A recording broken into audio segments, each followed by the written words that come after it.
AP TDP కూటమిలో మరో package star చేరిపోయారు. ఇప్పటికే పీకే పేరుతో చంద్రబాబు దత్తపుత్రుడు పవన్ కళ్యాణ్ తన ప్యాకేజీ మార్క్ రాజకీయాలు చేస్తూనే ఉన్నారు. ఇప్పుడు పచ్చ బ్యాచ్ను అధికారంలోకి తెస్తానంటూ పీకే అలియాస్ ప్రశాంత్ కిషోర్ మరో ప్యాకేజీ వీరుడి అవతారం ఇచ్చారు. ఎంట్రీ ఇచ్చింది ఆలస్యం. పచ్చగూటి చిలకగా మారిన పీకే సీఎం వైఎస్ జగన్మోహన్ రెడ్డి ప్రభుత్వంపై తప్పుడు ప్రచారం మొదలుపెట్టేశారు.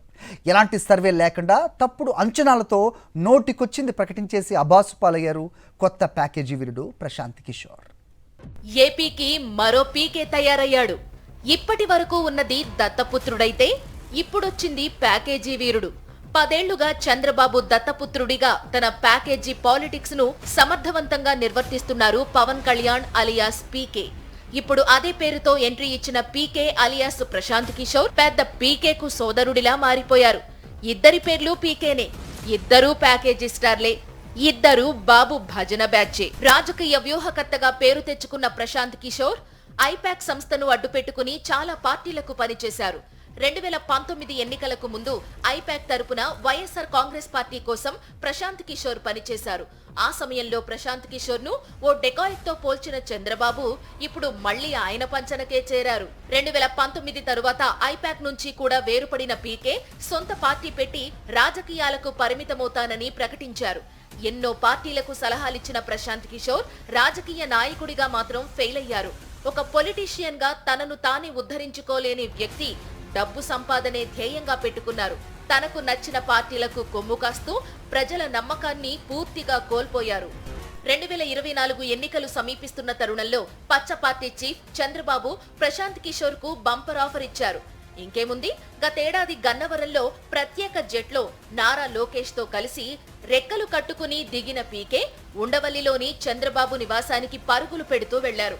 అక్కడ చంద్రబాబుతో ప్యాకేజీ మాట్లాడుకున్న పీకే అన్ని రకాలుగా సహాయ సహకారాలు అందిస్తానని హామీ ఇచ్చారు. 2019కి ముందు లగడపాటి రాజగోపాల్ చేసిన సర్వేలను నమ్ముకుని తనదే విజయమని భావించారు. కానీ అవన్నీ ఫేక్ సర్వేలు కావడంతో చంద్రబాబు అంచనాలు తలకిందులయ్యాయి. అప్పటి నుంచి కేసులు, కోర్టులు, జైలు చుట్టూ తిరుగుతున్న చంద్రబాబు ఎన్నికలు రాగానే తన కుట్రలకు పదును పెట్టారు. సీఎం జగన్ సంక్షేమ పాలనను చూసి కన్నుకుట్టిన చంద్రబాబు వాలంటీర్ల వ్యవస్థపై కుట్ర పన్నారు. నిమ్మగడ్డ రమేష్ ను అడ్డుపెట్టుకుని ఎన్నికల సంఘానికి ఫిర్యాదు చేశారు.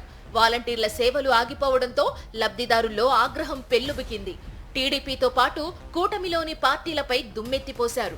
ఈ క్రమంలోనే గ్రామ సచివాలయ వ్యవస్థ ద్వారా ప్రభుత్వం 3 రోజుల్లోనే పెన్షన్ల పంపిణీ పూర్తి చేసింది.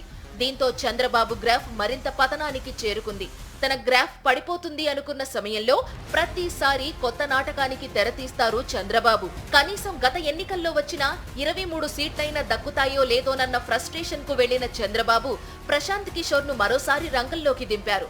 దీంతో సర్వేలు చేసే అధికారం లేకపోయినా సొంత అభిప్రాయాలను ప్రజలపై రుద్దే ప్రయత్నాలు ప్రారంభించారు పీకే. ప్రజాభిప్రాయాన్ని మార్చే సత్తా లేదని తెలిసినా పదే పదే అబద్ధాన్ని ప్రజల్లోకి తీసుకెళ్లి దాన్ని నిజమని నమ్మించే ప్రయత్నాలు చేస్తున్నారు. ఈ క్రమంలోనే ప్యాకేజీ వీరుడిగా తన ప్రతాపం చూపించేందుకు ఓ ఇంటర్వ్యూ ఇచ్చారు ప్రశాంత్ కిషోర్. అందులో ఏపీలో సీఎం జగన్ ప్రభుత్వం మళ్లీ గెలవడం కష్టమని ప్రకటించారు. కానీ ఏపీలో టీడీపీ గెలుపు అవకాశాలపై మాత్రం ఒక్క మాట మాట్లాడలేదు పీకే.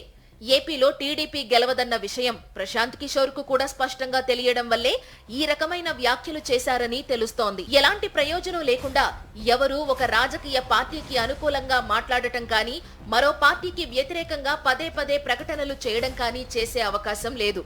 చంద్రబాబు నుంచి భారీ ప్యాకేజ్ రావడం వల్లే ప్రశాంత్ కిషోర్ జగన్ ప్రభుత్వానికి వ్యతిరేకంగా ప్రకటనలు చేస్తున్నారని తెలుస్తోంది. ఇప్పుడే కాదు, చంద్రబాబు గ్రాఫ్ పడిపోతున్న ప్రతిసారి ప్రశాంత్ కిషోర్ ఇలాంటి ప్రకటనలు చేసేందుకు మళ్లీ వస్తూనే ఉంటారు.